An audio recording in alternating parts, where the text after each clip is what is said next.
This chart illustrates the absolute scale of YouTube's largest channel. Look at the view counts for individual hits like Lut Gaye and Baste, each pulling in well over 1 billion views. Placed next to Western media giants, the numbers are not even close. You might assume a digital footprint of this size was built in a Silicon Valley tech hub, engineered by software developers optimizing code. But the foundation of this operation started decades before the internet, right here. It began as a modest fruit juice and cassette stall in a Delhi market.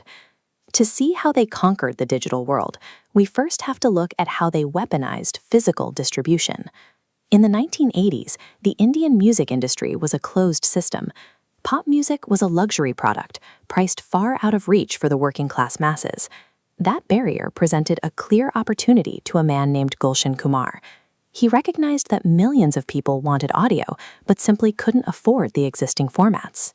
He answered that demand by flooding the market with these hyper-cheap, mass-produced cassette tapes. It was a hardware strategy built entirely on volume. Rather than competing for expensive, elite pop stars, Kumar recorded regional and devotional music that major labels actively ignored, catering directly to rural demographics. By bypassing the luxury market and supplying the masses with exactly what they wanted, Kumar built a sprawling corporate empire from the ground up. In 1997, at the height of his company's regional dominance, Gulshan Kumar was assassinated outside a temple in Mumbai. The sudden violence created an immediate power vacuum. Competitors circled, and the business faced a very real threat of collapse. Control fell to his son, Bhushan Kumar, who immediately tightened the company's internal operations, implementing a rigid corporate structure focused on centralized power. The trauma of the assassination hardened the organization. The scrappy, populist disruptor of the 1980s became a highly fortified, ruthlessly defended corporate machine. Now firmly positioned as the industry establishment, T-Series shifted its focus to locking down its intellectual property.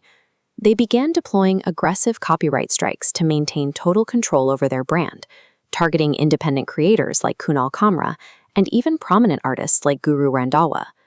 This diagram shows how they monetize that control. A single track sits at the center, radiating outward into revenue streams across platforms like YouTube and Spotify. That same song is then cross-monetized through live performance rights, publishing deals, and integration into Bollywood films. T-Series has engineered a closed-loop system designed to capture and monetize the entire financial lifecycle of human attention. On YouTube, this translated to a staggering volume of output. They began uploading multiple high-production videos every single day, effectively overwhelming the platform. They bypassed typical social network growth strategies and instead treated YouTube strictly as a search engine, mastering early SEO and deep catalog management. To capture India's incredibly diverse population, they operated dozens of distinct subchannels, each targeting highly specific regional demographics and languages. Years before the phrase creator economy existed, this combination of sheer volume, search optimization, and hyper-localization formed an inescapable algorithmic dragnet. This structural advantage collided directly with global internet culture during the subscriber war against PewDiePie. While often dismissed as an internet meme, this conflict represented the inevitable friction between the legacy corporate media guard and a rising independent creator class.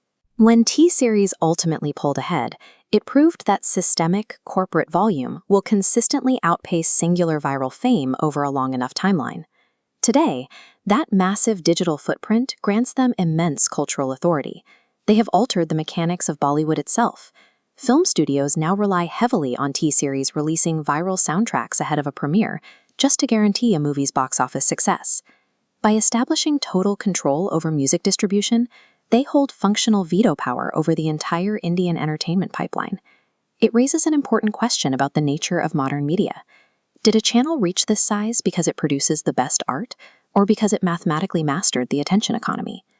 Their trajectory shows the triumph of distribution mechanics and algorithmic exploitation over pure artistic merit. When a monopoly is built deeply into the internet's core architecture, it's hard to break. For now, the algorithm remains effectively calibrated in their favor.